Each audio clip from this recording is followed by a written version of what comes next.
Abitante del pianeta Terra, questa storia oggi è per te. Il Veneto è terra di grandi campioni. Come non citare ad esempio Memphis Battiscopa, il grande campione mondiale di nascondino, e di come però perse quella finale nel 1978 uscendo anzitempo dal suo nascondiglio per andare a ritirare la medaglia. Sì.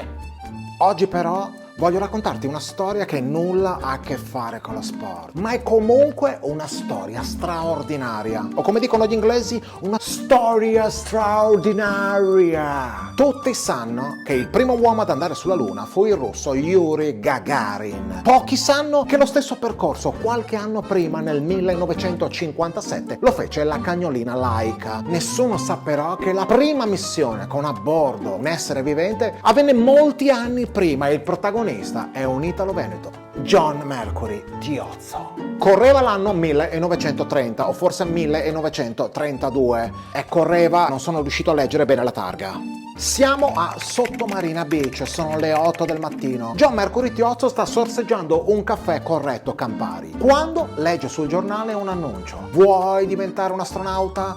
Vuoi andare nello spazio? Questa è la tua occasione. Per lui è una folgorazione. Gli inglesi dicono bzzz. E così passa l'intero weekend a studiare fisica quantistica, matematica, astronautica, e il lunedì mattina si presenta al colloquio davanti all'allora direttore della NASA Yanis Garavato. Al colloquio non ci va da solo, si porta con sé il cagnolino Lily, perché la moglie aveva corso di zumba, era proprio impossibilitata a tenerlo. Bastano pochi minuti di colloquio, Yanis Garavato non ha dubbi. Il primo essere vivente ad andare sulla Luna sarà il cagnolino Lily.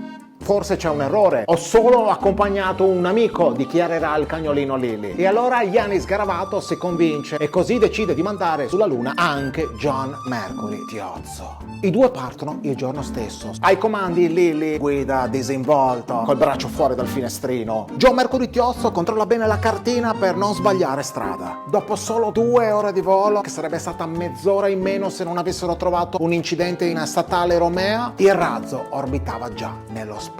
Da lì la vista è meravigliosa. Come avrebbe detto Winston Churchill, boia che bello!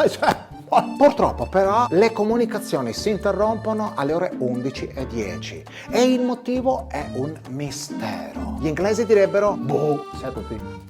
Tutto ciò che sappiamo è che pochi minuti prima John Mercury Tiozzo apre l'oblò del razzo spaziale per portare il cagnolino Lily fuori al guinzaglio per fare i bisognini, venendo forse risucchiati nello spazio senza fine. Da allora di loro non si saprà mai più nulla.